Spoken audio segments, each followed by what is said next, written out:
Hey mamas, I'm Brooke Miller, registered dietitian, certified lactation counselor, and a mama who has helped hundreds of moms feel like themselves again after baby, boost their energy, mood, metabolism, and even milk supply.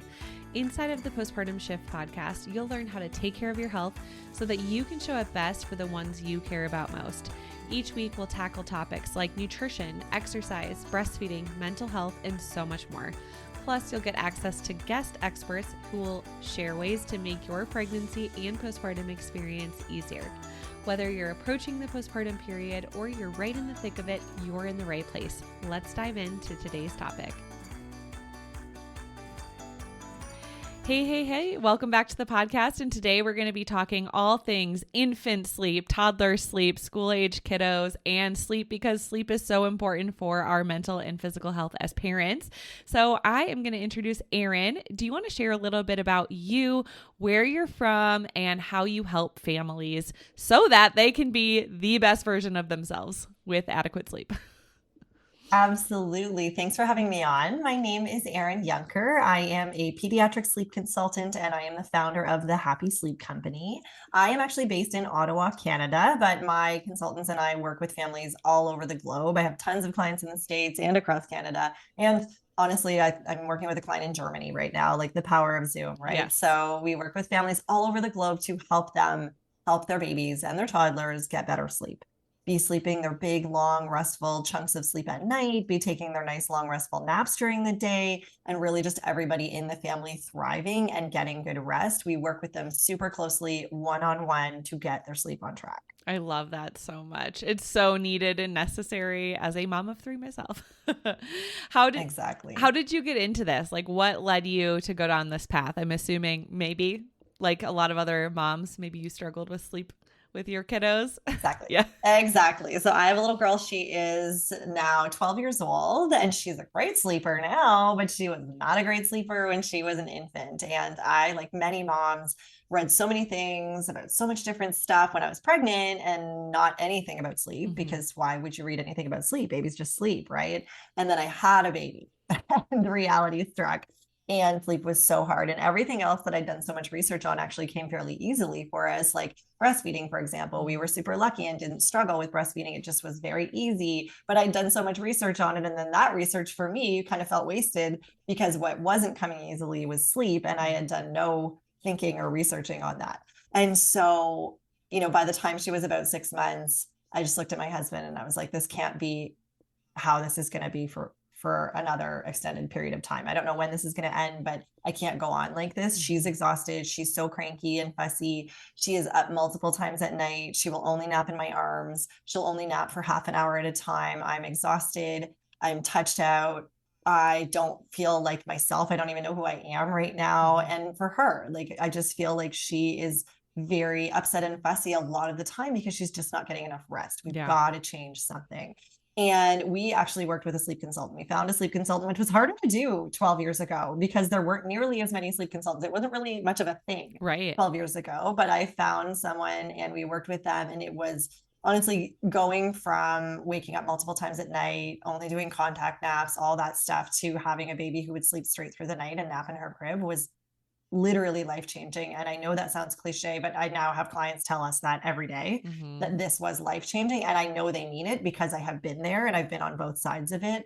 And yeah, I mean, getting that amount of healthy rest is so important for us. And that was a big change. So I was on maternity leave and then I went back to a job that I wasn't loving. And I really wanted to find a way to work for myself. And my husband said, you are kind of obsessed with sleep since we did sleep coaching. Like, you love it, you appreciate it, you know how important it is for parents and children.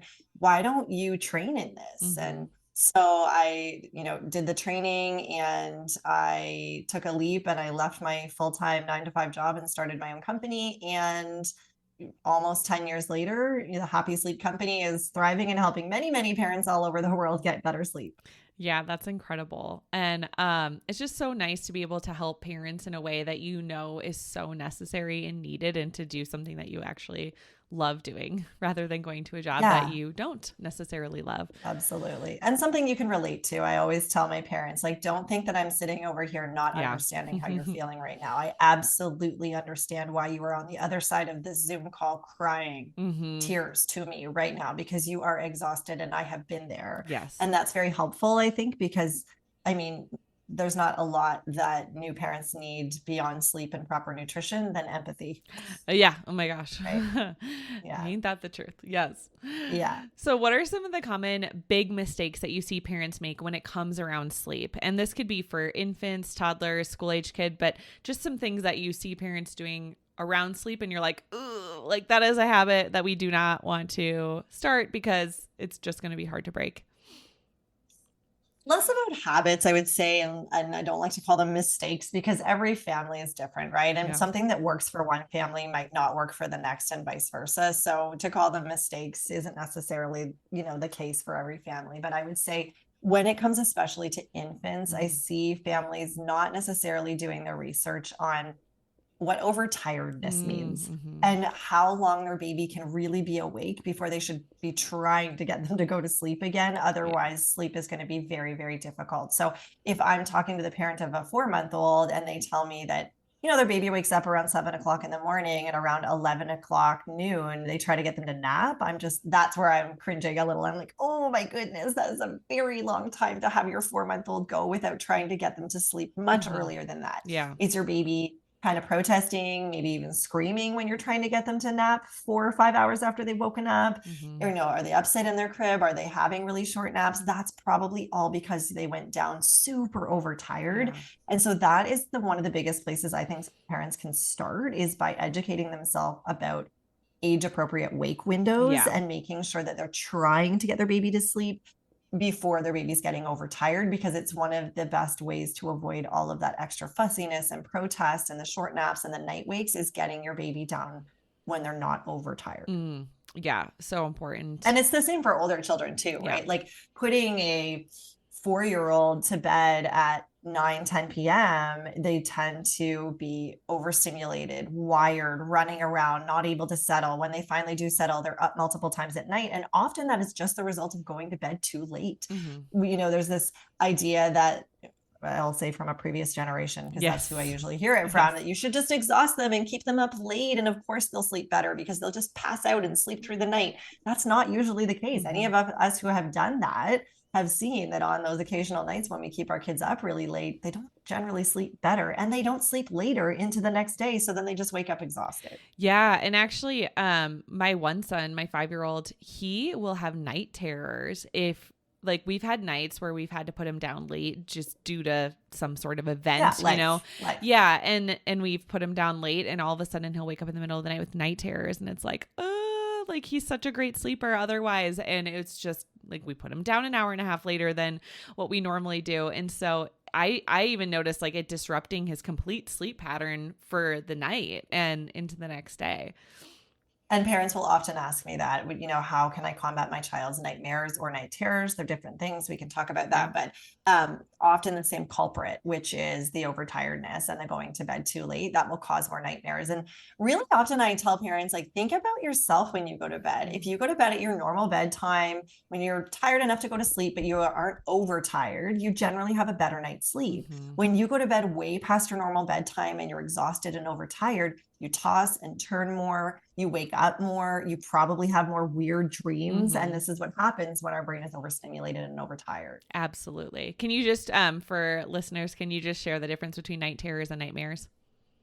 So a night terror generally would be described as your child not actually waking up from it. So if you go to your child and they're having a night terror, it's fairly clear to you that they are not aware of what is happening. Yes. They are still asleep. They are not conscious of what is occurring. And the advice around it is generally that you do not try to wake your child up. You don't shake them and jiggle them and yell at them and try to wake them up. You just be present so they don't harm themselves during it. And then it passes and they go back into their normal state of sleep. Whereas a nightmare, your child is very conscious of it. If you ask them about it the next morning, they would generally, if they wake up in the night, you go to them, they're conscious of what just happened, that I dreamt this, or the next morning you talk about it, they remember it happening. So your child is awake and aware. Yeah, absolutely. Yeah. My son doesn't have nightmares. He has night terrors, and that's so hard. It's scary when you my other son hasn't had those, but yeah, it is really scary when you've never experienced that before. And you're like, and then his sleep doctor was like, no, don't wake him up. And I'm like, like, why aren't parents told this? It's so crazy. And something else I wanted to ask you about, and you kind of touched on this a little bit, but can you just talk about the importance of nap schedules and bedtime routines? And I think before I became a parent, I would get kind of annoyed with other parents, like, oh, they need to leave and like go put their kid down for a nap, or they don't want to go to this event because they're working around their kid's nap schedule. And that was like, my personality was like very FOMO, like, live life, who cares, bring your kids along. And then now, after having 3 children, I'm like, oh, I get it now. Like, this makes sense, because it's not as much fun. It's not as much fun to stay at the event when you kept your child there and they got overtired. What was the point? Now your child's overtired, you're not having fun because they're screaming. So I'm very on board with that. And I will tell you a little story before I answer that question. I was the same when I was pregnant. I remember going to the East Coast for a visit with my husband's family, and his cousins already had a child, and he was maybe like a year old. And I remember there being a sound machine in his room. And I remember on the way home saying to my husband, like, oh my gosh, what's with the sound machine? Like, who sleeps with a sound machine? What is this kid going to be like 8 and going to sleepovers and need to have a sound machine? And now I'm a sleep consultant, and every day I tell parents a sound machine is going to help your child sleep better. It's going to cut out external noises. It's going to make it a more restful sleep. I use a sound machine as an adult. But it's just funny, the things, it's hindsight, right? It's the things we think we know before we become parents. And then it's the things we realize for our own individual situations when we become parents. But in terms of nap schedules and bedtime routines, so I am not a big proponent of by the clock schedules for babies. I'm very much, as I already mentioned, a proponent of focusing on age appropriate wake windows. So that means that if you have a 5-month-old, their schedule by the clock today is not going to look exactly as the clock schedule looked yesterday. We're going to focus on wake windows. So if my 5-month-old wakes up at 6:30 a.m. today, great. So we'll go on a wake window schedule. We'll keep him up for a couple hours. That means I guess we're putting him down at 8:30 for his first nap today. But that already looks different than yesterday, because you know what? My 5-month-old woke up at 7:15 yesterday morning. So we didn't put him down for his first nap until 9:15 because we're giving him a 2-hour wake window. So that's what I mean when I say I don't like focusing on a by the clock schedule for infants, because it encourages overtiredness if you try to go with a by the clock schedule, unless you birthed a robot. Yeah. Right? Exactly. So there's that. Once a child is on a 1 nap schedule, which is usually when they're well over 1 year old, when they're around a year and a half, they'll be on a 1 nap schedule. That's a little more by the clock, because there's just a lot fewer variables than there used to be when we're only having 1 nap versus 2 or 3 or 4. But that's how I feel about nap schedules. And I do love sticking to them. We have to live life. Sometimes they're going to be missed naps or car naps on the way home from an activity or an event. But for the most part, if you were listening to this and you're a parent, you already know that your child generally thrives when they are having their proper naps at home the way they normally have them, rather than skipping them or getting overtired. Yeah. In terms of routines, I love routines. And I love routines because babies and toddlers love routines. They do not love surprises in their scheduling. They like to know what's coming up next. So having a great bedtime routine and doing it every night, again, some people might call it rigid. I call it really helpful to your child, because it communicates to them the cues that they need, their brain and their body need, to understand that sleep time is arriving soon. A bath is a great way to start a bedtime routine for a baby or a toddler. It's very different than anything else that happens in their day. So it says to them, oh, this means my big long sleep is coming up soon because I've just had this fun, crazy water thing happen. So that's what's happening soon. Great. Good. I know that now. Now I'm going to put on my PJs and I'm going to brush my teeth if I'm old enough for that. Maybe we're not, and we're still having a bedtime feed because we're an infant. We're going to do that. We're going to read a couple of little stories while we snuggle, and then we're going to put your child into the bed. And that's a great bedtime routine. And now your child's mind and body are prepared for going to sleep. Exactly. Yeah. And what are some signs that your child is ready to go from like 2 naps to 1 nap? Oh, that's a good question. I get that question a lot because it's a tough transition. It's a big leap to go from a mid-morning nap and a mid-afternoon nap to now just having that one nap in the middle of the day. I really find that most children are not ready for 1 nap a day until they're around 16 to 18 months. with that said, a lot of children go to one nap sooner than that because a lot of daycares only accommodate one nap per day a lot earlier and at a lot younger age than that. And I get it, wanting to keep all the kids in the daycare on the same schedule despite their age, because it would be hard to do multiple schedules. So I will say, if you can, I would keep your child on a 2-nap schedule until closer to 16 or 18 months.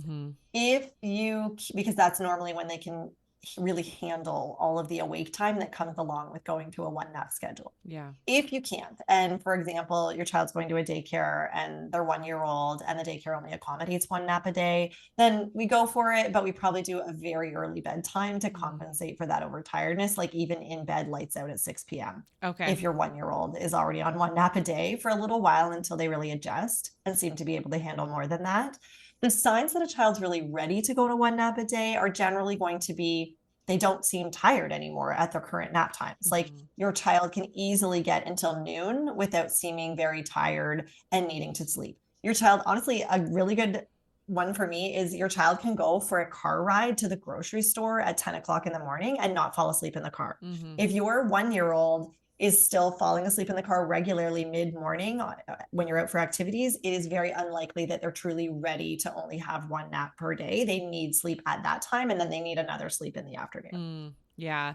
So if a child, let's say it was like 12 months and they were at preschool for a few hours in the morning, like 3 to 4 hours in the morning, so then it would be like an earlier bedtime and then still the afternoon nap to try to kind of compensate for that. Yeah, if you can. Yeah. Okay, that's awesome. If you've been wanting to reach your healthiest weight and feel like yourself again postpartum without having to sacrifice your favorite foods or your milk supply, I've got a free workshop just for you. Inside of this free workshop, you'll discover how to boost energy, mood, metabolism, and even protect your milk supply. You'll learn common mistakes that moms make that actually cause exhaustion, mood swings, low milk supply, and weight loss resistance to become worse, things that moms don't even realize. And you'll learn the proven 3-step method to heal your hormones and metabolism after baby, so you can go from surviving to thriving postpartum. Plus, as a free gift, you'll get my postpartum snack guide when you come hang out with us. All you have to do is click the link in the show notes to save your seat today. Spots are limited. See you there. And what are just some of the major differences that you see between different age groups? So obviously, like, some parents have struggles during infancy with their child's sleep, and then that struggle may look a lot different for a school age child, maybe like a kid that's trying to crawl out of their beds. And so one thing we talked about right before we started airing, and I was like, I don't want to forget, but knowing when it's right to transition a child from a crib to another bed, like that would be an example of a struggle that obviously we're not dealing with an infant. Yeah. So can you just kind of talk about just common struggles that you see with infancy, toddlers, and school age kids that a lot of parents come to you with? Yeah. So for infants, I would say the biggest struggles are, and this is probably the age group that we deal with the most. We work with children up to school age for sure. But of course, most parents are really laser focused on their sleep struggles in the first year or two of life when they're struggling with that. So this is the biggest age group we work with. So for infants and young toddlers who are still in a crib, I would say we as parents, most of us, me included, hand up here, in the early days and weeks, we rock our baby to sleep. We feed our baby to sleep. We bounce on that yoga ball to get our baby to go to sleep. We replace that pacifier to get our baby to go back to sleep. And we do it because we're in survival mode. It is a lot easier than trying to focus on independent sleep skills in the first few months of life. Of course we do that. Most of us, I would say. What happens then when parents come to us is usually around the 4+ month mark. A parent will come to me and say, oh, okay, hey, I did all of that in the first few months and it got us through the newborn stage and it seemed to work fine. But now my baby is up even more than he was as a newborn. And he will only nap on me. He doesn't seem to know any other way. And we're 4 months into this and my back is breaking from the rocking. My quads are really strong from all the bouncing on that yoga ball, but I'm kind of tired of doing that. I'm exhausted because he spits out his pacifier 4, 5, 7 times at night. And so now we need a different way. And we really want to figure out a way for our baby to sleep more independently, to be able to put our baby in the crib with his eyes open and have him use his own independent sleep skills. And so that's what we work on with families at that age, because that's the biggest struggle that parents have. My Yeah. baby seems to hate his crib. He doesn't want to go in his crib. He has short naps. He wakes up multiple times at night. And so that's where we work with families on a strategy for how to manage that, because we have to be realistic that there are going to be challenges and struggles involved in sleep coaching. If we've spent months feeding and rocking to sleep, and now we've decided we need to make a change to that because it's not working for our family, that's going to be hard. And so we're going to need a plan to manage that, to manage the protest that comes along with this change from a baby. We want that baby to hear your voice and feel your touch and be picked up for a hug if he needs a hug during this really big, tough change. But we also want to make the change and get to the other side of this with a good sleeper, with all of you getting more rest. So that's the sort of plan and strategies and methodologies that we work on when we work one-on-one with families. When it comes to toddlers, older children, toddlers and preschoolers who say they're still in a crib, I would say the big challenges there are they are a lot more vocal. They have a much higher comprehension level, and they've really started to put things together like cause and effect and action and response. So maybe you had a great sleeper and they were just doing wonderfully, and you put them to bed every night and they smile and wave to you as you leave their room, and they just snuggle down in their crib and go to sleep. And all of a sudden at like 20 months old, they yell at you one night when you leave the room and they scream, and you're like, what is this? What do I do now? I don't know what to do. He's always been such a good sleeper. And then you run back in and your child is like, more milk. And you're like, well, okay, I guess so. And so you run and you get more milk, and then you give it to him, and your child is already like, oh, so interesting. I didn't know that if I just screamed for more milk after you left my room at bedtime, more milk would arrive. Yeah, this is great. What if I scream, Mom, come back? And so you come back and you rock for a little while because you're panicking, because you're a parent of a toddler who's screaming, and you're like, I guess I'll pull you out of the crib and rock you for a while. I haven't really done this since we did sleep coaching at 4 months of age, but I guess that's what I'll do just to get you to go to sleep right now. And again, you're trying to fix this problem in this moment, but your toddler is like, didn't know that if I yelled at you after you left my room, we'd come back and have more rocking and snuggles. I like that. So now all of a sudden you see the next night this happens, and the next week this happens, and the next month this is still happening. And we've gone through kind of a toddler sleep regression where your child has really started to test some boundaries and figure these things out. And for some families, they'll just keep doing it. And other families are like, okay, no, I think we need to work on some toddler sleep coaching because I want to be there for my child, but I also want him to understand when it's time to go to sleep. Right. And so that's something we work on there. And then with older kids, as you mentioned, often the transition to the big kid bed is a big one. Yeah. It's a big change, and it can be easy peasy breezy for some families, and it can be a big challenge for other families because now your child has a lot more room to move around. They can physically get in and out of their bed. They can physically get in and out of their room. They can run out of their room having a tantrum at bedtime instead of just staying in their crib. They can get up in the middle of the night, and those like hilarious memes you see on Instagram where the child is like standing over top of the parent, and it's so freaky when you wake up at 2 a.m. and your child is now standing there over top of you. So this is a whole other ball of wax, is when you have like a 3.5, 4-year-old in a big kid bed. And this is what's going on. And this is where, when we work with families at this age, it's a whole other strategy where we talk about reasoning, because now your child actually has reasoning skills. And we talk about some negotiations and some age appropriate rewards and consequences and boundaries, which are all really good and healthy things for a child this age. When it comes to your question about the transition from the crib to the bed, I really, really, really, really, really, really, really love for a child to sleep in a crib until they are minimum age 3, if possible. Yeah. 3.5 is even better. And when I say that, I mean the older your child is, with the higher comprehension level and the more reasoning skills they have, inevitably the better this transition is going to go. The younger they are, the lower their comprehension level, the lack of reasoning skills that, say, a 24-month-old has, because they just haven't developed reasoning skills yet, the tougher this is probably going to be. So that's why I like us to wait if we can. Obviously, there are exceptions. If you have a 2.5-year-old little monkey who is just, and Houdini, who is just climbing out of his crib, no matter what you do, and it's not a safe situation, well, that's another story. We're not going to do anything that's unsafe. But if your child is in their crib, staying in their crib under the age of 3, why would we make this switch?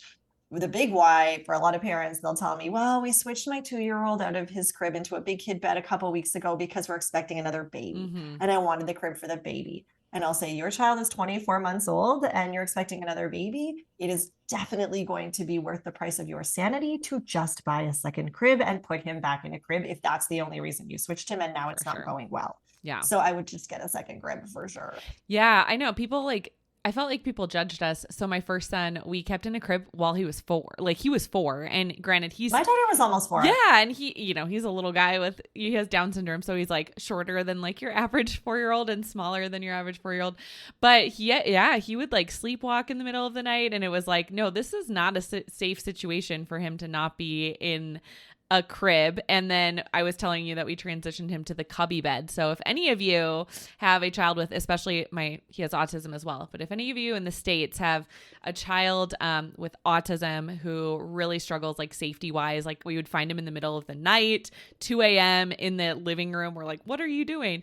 Definitely, check with your insurance to see if they'll cover it. But yeah. And I felt like parents were judging us like, wait, he's 4.5 and he's still in a crib. And I was like, yeah, this is like the only safe option until we get this other bed in place for him. But that's great to know, because I do feel like I've had friends that have transitioned too soon and they've regretted it. And then it's like, then they're in this situation of like trying to go back to the crib. And so it just feels easier to like stay in the crib as long as you can and not rush it, I'm a big proponent of not fixing things that aren't broken. Yes. Like just don't do it, because it's way harder to go back than just keep going the way you are if it's currently going well. I mean, also like everything else, I probably said this a couple times already about a couple different things we've chatted about, but this is just another example of where not every family is the same. And I'm sure there are people listening who are like, no, I transitioned my child when he was like the week after his second birthday and it went totally fine. And for some families it will, but for other families it won't. And you have to remember that like every word that comes out of my mouth comes from a biased perspective, because people don't come to me when their children sleep well. Yeah, exactly. I don't hear the stories about the children are sleeping well. People come to me when their children are not sleeping well, and then we figure out why they're not sleeping well and how we can change that. Yeah, absolutely. Are there any things that parents can do around their sleep, like their child's environment, to help with sleep? So you mentioned the sound machine. We have 3 sound machines in our house. Big, huge believer in sound machines. Obviously. And then in like my 2 kids' rooms, like we have blackout curtains. My daughter's still in our room. We don't have blackout curtains. But she's fine. She's sleeping great. Yeah. But I would love to hear like just anything else environmentally that we can kind of do to just help us out. Like a sound machine is a great example. Anything else that just really helps in a simple way. I am all about dark, quiet, no distractions. So dark, blackout. And when I say dark, I generally mean can't see your hand in front of your face dark at 10 o'clock in the morning when you go in your child's room and close the door. Yes, love it. Because a lot of people say, oh yeah, it's dark at nighttime, not really for naps. And I'm like, well, of course it's dark at nighttime. It's dark at nighttime. But we want it to be dark for naps, because that signals to a human being's brain when it's dark that it's time to go to sleep. And when it's bright, it doesn't tell our brain that it's time to go to sleep. And then it's harder to fall asleep, even if we're a baby who needs daytime sleep. Yeah. So blackout blinds covered by blackout curtains, great idea. Quiet. We all go to sleep better when it's quiet. Yeah. I hear again, often from another generation, that we should just run the vacuum under our baby's crib when they're sleeping, because then they'll learn to sleep with noise. And we don't learn to sleep with noise. Generally shift workers who have to sleep in the day sleep with blackout blinds and sound machines, because they don't just sleep well when it's bright and loud in the day. You also have to remember that for babies, there's a lot going on in the rest of the household when they are being expected to sleep in the middle of the day. Yes. You're trying to empty the dishwasher, get things done. For us as adults, we have the luxury of the house already being quiet when we're going to bed at our adult time at 10, 11 p.m. Mm-hmm. Whereas for a child, there's a lot going on. So we want to mitigate that noise. So I like a sound machine. Generally, you want to keep it 5 or 10 feet away from your baby's head, so it's not right up next to their ear. The advice is usually somewhere between 50 and 60 decibels at its max. And you can get a free decibel reading app on your phone to measure what the decibels are. And just on a white noise setting rather than like ocean waves or jungle sounds or something like that.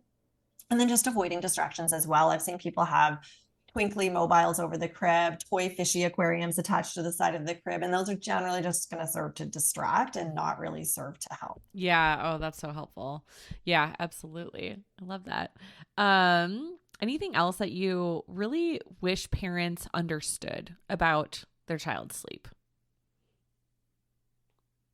I hope that parents understand that there are ways to get to the other side of your sleep deprivation. Mm-hmm. I guess that's my hope, because whenever I hear a parent telling me about how exhausted they are and just feeling like there's no hope, and like the thing is, every baby's unique. For Mm-hmm. sure, every baby's unique. And this is what I tell parents all the time. I'll have a free 20-minute phone chat with a parent, which I always do before a parent decides to hire us or not, just so they can get a sense of what it would be like to work with us. And at the end of the call, I will also, they'll, especially if the parent is saying, like, do you think you can help me? Like, I know everything I've told you is a lot. And I really, like, it just doesn't seem even achievable to me that we could get from this, waking up multiple times at night, only contact napping, 20, 30-minute naps, whatever it might be, that we could get from this to a good sleeper. So I'm like, have you dealt with situations like this before? Do you really think, do you really think we can do this? And I'll say, your baby is super unique. That's inevitable. That's a no-brainer. That's no question. Your baby is a unique individual. But here's some great news. Nothing that you just said to me is unique. Mm-hmm. The challenges that you are experiencing with your baby's sleep are not unique. And so I guess that's what I want parents to know, is that unless you have an extenuating circumstance, like an extenuating medical circumstance, right, your baby's literally been diagnosed with sleep apnea, or something like that. If you are dealing with what are normal, common early childhood sleep challenges, like baby will only fall asleep in your arms, baby wakes up multiple times at night, toddler wakes up in the night yelling, but there are no underlying medical conditions or other issues that another sleep doctor has told you about, then generally what we're dealing with is very, very common stuff that we can overcome with some really good strategies, methodologies, and some time and patience in place. So I want parents to understand that there is not just a possibility, but it is so achievable to get to the other side of this. And as much as you feel like there's no way you could, and it would be just a dream to be able to do this, is not a dream. It can very much be a reality to get to the other side of this. And there are also tons of other parents out there who have the same struggles as you. Mm-hmm. So don't feel like you're alone. There are also tons of parents who have gotten to the other side of their sleep struggles when their struggles were exactly the same as the ones you're dealing with right now. So do not be afraid to reach out, to ask for help, to look into how you can get to the other side of this, because it's extremely achievable. Yeah. And I like kick myself for not taking control of my second son's sleep sooner. And now, like, looking back, I'm like, oh, like with this baby, my husband's like, if she struggles with sleep, like, we are hiring somebody, we are taking care of this. Like, my husband was like, we are going to do that. And I said, yep, absolutely. Like, I am kicking myself for waiting, because our 15-month-old, he didn't sleep through the night until he was like 16 months. Like, we went 16 months without ever a good night's sleep. And the first, 6 months, it was like not a big deal. I can function and just kind of nurse half asleep. But then once we hit a year, I was like, this is out of control. And we have no idea when it's going to end. We kind of thought it'd be better by a year, or we thought it'd be better by 14 months. And now he's 16 months. And I assumed. And I think that's where a lot of parents are at, is they just kind of assume like, oh, it'll just get better on its own. And it's like, will it, And then we even tried moving our sons back together. They're supposed to be sharing a room. Like, we have a 3-bedroom house right now until we move into our new house.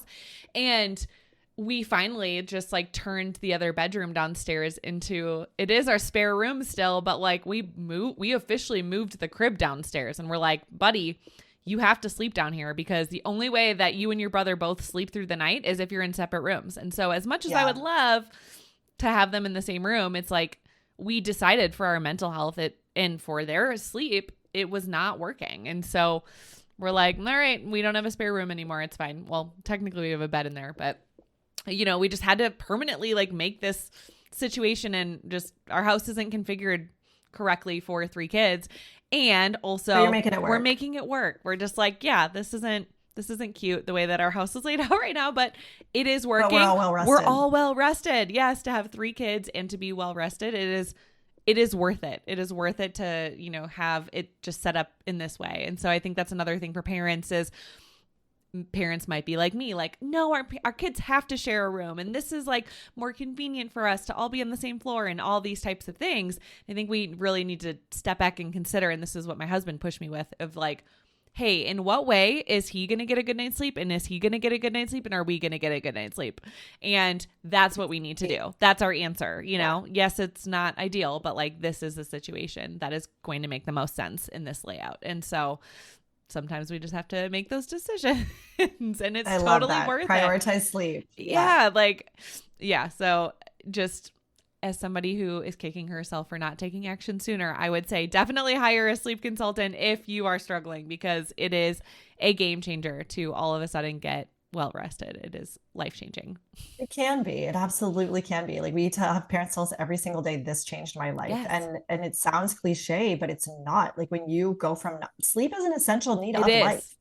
Not getting it, and then all of a sudden you're getting tons of it. It is life-changing. 100%. I will say, like, you know, not everyone needs to hire a sleep consultant to get good sleep. There are lots of families who are like, I did sleep coaching on my own. I never needed to do sleep coaching. My baby was just a good unicorn sleeper. Yeah. You know, I read a lot of stuff online, educated myself, and felt comfortable doing this on my own, for sure. When parents come to us, it's, you know, it's funny. A lot of people will joke to me or will legitimately ask me when I tell them what I do for a living. They're like, oh, and you said you're busy. I'm kind of surprised you're busy, to be honest, because there's so much free information online for people. I'm surprised you would be busy working one-on-one with people. And I always say to them, I think it's because there's so much free information available online that I am busy, because it's too much. It is. Parents are overwhelmed. And they're not just overwhelmed with sleep advice. And I'll say we, because I'm the parent of a 12-year-old. I'm overwhelmed with advice about whether my kids should have a phone or not right now. You know, like, there's all different stages of parenting and what we get overwhelmed with, and sleep is a huge one in the early months and years. And there's so much overwhelm that I think if you are struggling with that, and it doesn't have to be me, although, you know, go online, read our Google reviews. I think we have some of the highest number of Google reviews in North America. We're like in the top 5, I want to say. Love it. So you can call us, but even if you don't, if you have a friend who used a consultant who they loved and it worked really well for them, and they, you know, really recommend that person. If you are struggling and you are finding the amount of information that you're coming across online totally overwhelming, and it's actually keeping you from getting better sleep and keeping you from sleep coaching because you just can't figure it out and get past the overwhelm, hire a sleep consultant, because it is what we are here for. When we work with a family, we get a bunch of initial paperwork from them. We sit down with them, with you and your consultant, one-on-one on a Zoom call. You can see their face. We can see yours. We are talking to one another. We are walking through your individual situation.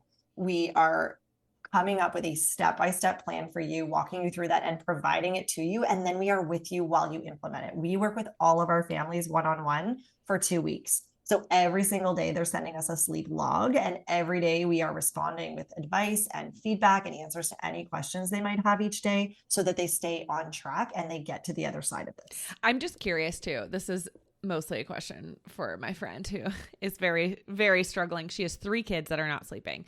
So when you work with a family for, let's say, 2 weeks, are you addressing all 3 kids at once? Or are you like, let's address one kid for 1 week and then another kid for 1 week and then another kid, and it's probably longer than 2 weeks? Okay. The second thing you said. Okay. So very often when parents come to us, we only work with one of their children. Lots of parents only come to us with one child, because our main client base is like infants and young toddlers, and parents are still on their first child. A lot of parents come to us with when they have 2 children, because they're like, we've gotten past sleep issues with our older child, but now we have a baby and I can't function trying to be up all night with a baby and take care of a toddler. So then we work with the baby again. Or the opposite, I'm not ready to sleep coach my baby, but my toddler is up all night, or my preschooler is up all night, and I can't feel like I'm properly taking care of either of them if I'm up all night with him, running out of his bed. So there's lots of scenarios where we do just work with one child, but there are many scenarios where we work with multiple children. I actually just talked to a mom this morning of a 6-month-old and a 2-year-old. And we're going to work with both of her kids. So yes, it's the second thing you said. I really do not recommend, unless you're dealing with twins, which is a different story. I'm also working with a set of twins right now, and I work with twins at the same time because it just makes the most sense. Yeah. But if I'm working with 2 children or more in the same family, I always say, like, let's not try to do sleep coaching with 2 different kids of 2 different ages at the same time. Yeah. You're going to go bonkers trying to do that as a parent.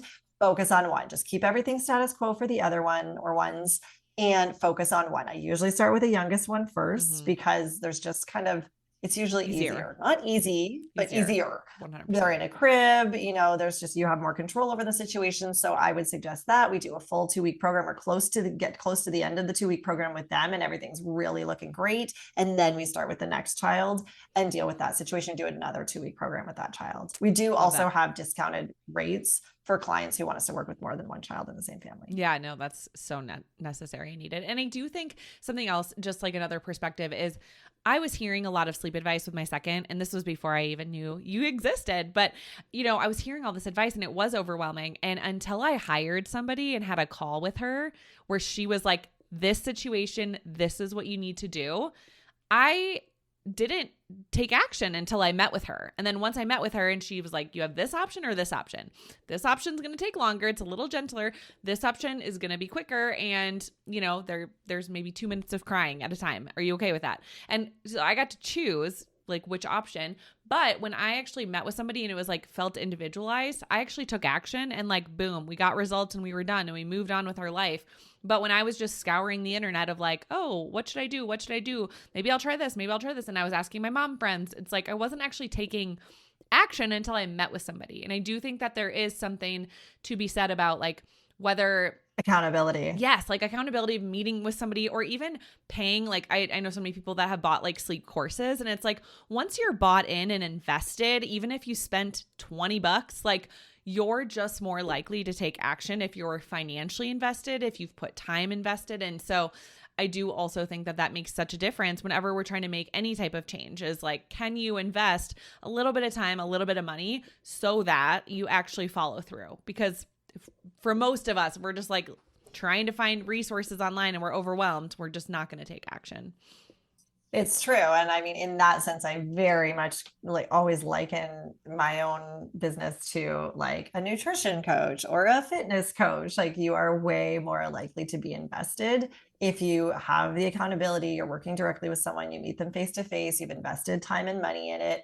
Well, now you are literally invested. And so you are much more likely to have success with whatever program you're doing than if you're just sort of trying it out on your own. There's no accountability, there's no financial investment, and you're constantly second guessing yourself. Exactly. Yeah. So yeah, I know I am like now on board of like outsourcing everything in my life. I'm like, who can I hire? Who can I pay? Like, help me fix my problem. Right. Like, yeah. And it's funny. I think there's maybe some judgment around that from some corners. And that's what keeps people from doing this, because it's like, well, you should just be able to figure it out for yourself. And why do you need to outsource everything? And it's like, because you're not meant to. I'm a human being, but I'm not meant to know these things. Right. Like I am not an expert in nutrition. I am not an expert in fitness. I am, for some people, I'm not an expert in baby sleep. I was never meant to be. I had a baby. That didn't make me an expert in baby sleep. I eat food. That doesn't make me an expert in nutrition. Right. Exactly. Yeah. Awesome. Well, can you share where people can find you and how they can work with you? And then I will also drop your link in the show notes as well.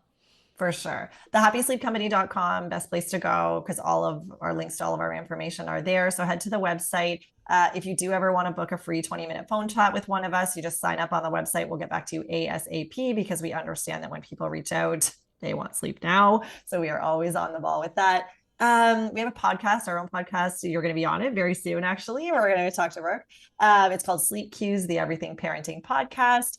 And I think we're talking about coffee. Aren't we going to talk about coffee on my podcast? Yes, caffeine. Yes. Caffeine specifically. I'm excited for that. I'm a caffeine junkie. Yeah, so me too. As I'm drinking my coffee. No. Okay. I was like, I'm drinking coffee. We're good.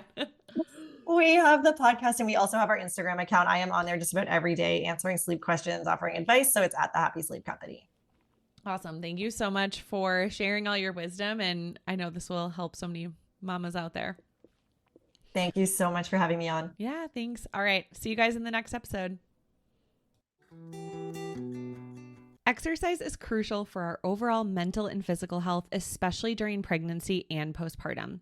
Something that has helped me stay really consistent with strength training and yoga at home during nap time is the Expecting and Empowered workout app. I love that I can choose how many weeks pregnant or postpartum I am, and the app tells me exactly what to do. Plus, there's cardio, yoga, and strength training options for new moms and moms to be.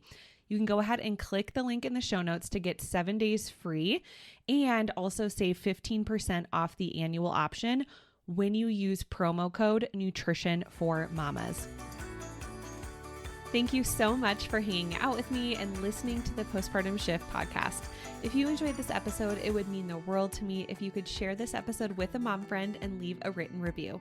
This helps the podcast reach and help even more moms. Come say hi over on Instagram at Nutrition for Mamas.